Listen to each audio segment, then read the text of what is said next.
Hello dear students and welcome to our series on geography. In the previous class, we learnt about economic and demographic patterns in Asia.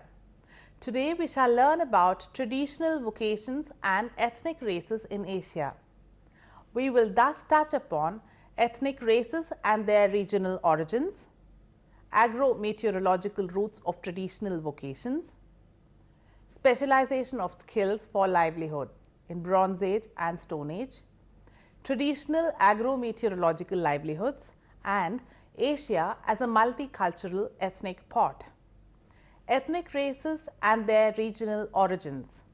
The terms ethnicity and ethnic group are derived from the Greek word ethnos, which is normally translated to nation.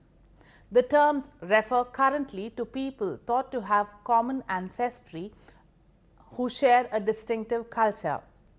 The term ethnic and related forms from the 14th century through the middle of the 19th century were used in English in the meaning of pagan, heathen, as ethnikos was used as the 70th translation of Hebrew goyim in the nations non-Hebrews, non-Jews.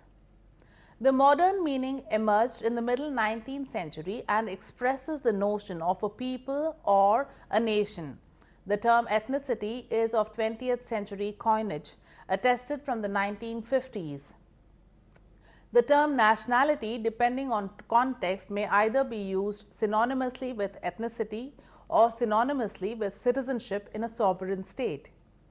Writing about the usage of the term ethnic in the ordinary language of the United Kingdom and the United States, Wallman notes that, quote, "The term ethnic popularly connotes race in Britain, only less precisely and with a lighter value load.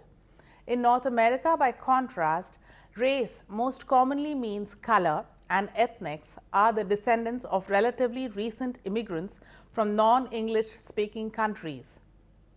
Ethnic is not a noun in Britain. In effect, there are no ethnics. There are only ethnic relations." Unquote. Thus, in today's everyday language, the words ethnic and ethnicity still have a ring of exotic peoples, minority issues, and race relations.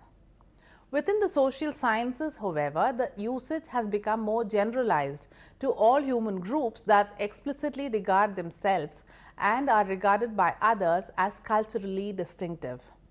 Among the first to bring the term ethnic group into social studies was the German sociologist Max Weber, who defined it as, quote, "Those human groups that entertain a subjective belief in their common descent because of similarities of physical type or of customs or both, or because of memories of colonization and migration.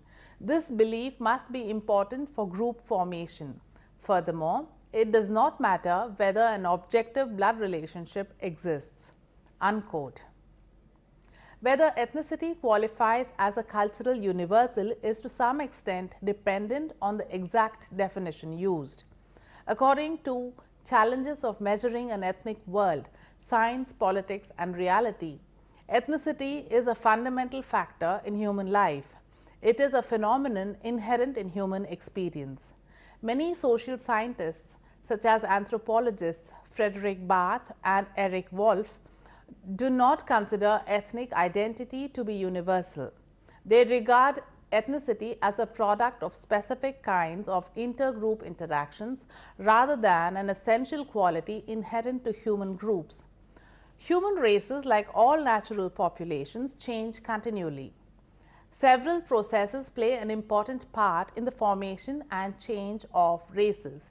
These include natural selection, mutations, genetic drift, race mixtures, and social factors, as well as technological and medical advances which also produce racial changes.